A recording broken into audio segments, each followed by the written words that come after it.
கிறிஸ்தவ திருச்சபை ஒன்றுபட்டு அன்பின் ருசியினை சுவைத்துணர.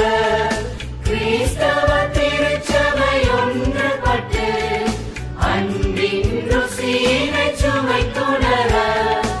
இறைவனின் வலிமை நிலை கொண்டு விண்ணிலும் பெயர் ஜொலித்திடுமே.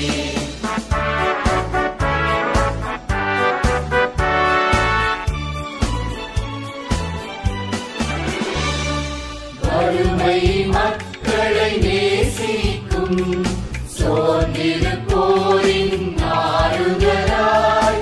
வறுமை மக்களை நேசிக்கும் சோர்ந்திருப்போரின் ஆறுதலாய்.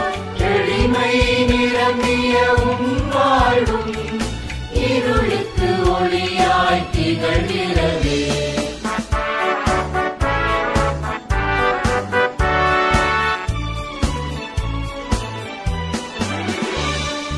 வேற்றுமை முழுதாய் ஒளிந்திடவே அமைதியும் மண்ணில் நிலைக்க.